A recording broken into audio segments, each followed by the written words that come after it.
सात दफा दाबी नहीं एचपीसीएल टर्मिनाल फाटक सम्मुखें शांतिपूर्ण 2 घंटा धारणा देइछंती पारादीप पोर्ट कंस्ट्रक्शन मजदूर कांग्रेस। फल 2 घंटा धरी स्वतपूर्व भाव में टर्मिनाल परिसर में समस्त तैल लोडिंग गाड़ी बंद रही। अंपटे पारादीप एचपीसीएल अधीन में तैल परिवहन कर टैंकर ड्राइवर और हेल्पर माने विभिन्न समय होता हैरान हरकत विषय में कंपानी कर्तृपक्ष को अवगत कराइथिले मध्य कौनसी सुफल न मिलबारु सेमाने मध्य फाटक सम्मुखें धारणा देथिले। पूर्वरु तेल लोड करने समय तापमात्रा अनुसार कम बेसी हेबार संभावना थिबारु अधिक 30 लिटर तेल लोड दिया जाइथे, जहाँ वर्तमान समय बंद कर दिया जाइछि।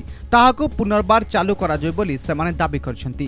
कंपानी कर्तृपक्ष जदि निर्दिष्ट समय दाबी गुड़िक पूरण न करंती तेबे आगामी दिन में गणतांत्रिक उपाय कंपानी सम्मुखें धारणा दिया जाय बोली संघ पक्षरु चेतावनी दिया जाइछि।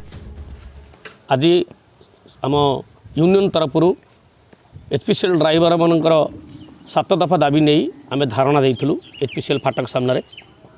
जदि एचपीसीएल टर्मिनाल अधिकारी आम कथा न शुणती से निश्चित भाव में आगू को तीव्रतर करा जिवो ए आंदोलन को। आज आम 2 घंटा धारणा एचपीसीएल फाटक सामने देइथिलु। ड्राइवर भाई मानकर बहुत गुरुत्वपूर्ण समस्या को लेकिन आम 7 दफा दाबी देइथिलु एचपीसीएल टर्मिनाल हेड को, किंतु से हमको खातिर कर नथिले। तो से दाबी को से आलोचना करने पर से आम कर्मकर्ता मान सहित दुर्व्यवहार करते। डिसीजन क्रमे जहाँ जहाँ पदक्षेप ना संवैधानिक व्यवस्था आम नबू और आम से दाबी गुड़ा हासिल कर। पारादीपु बिरजा प्रसाद त्रिपाठी, कोणार्क न्यूज।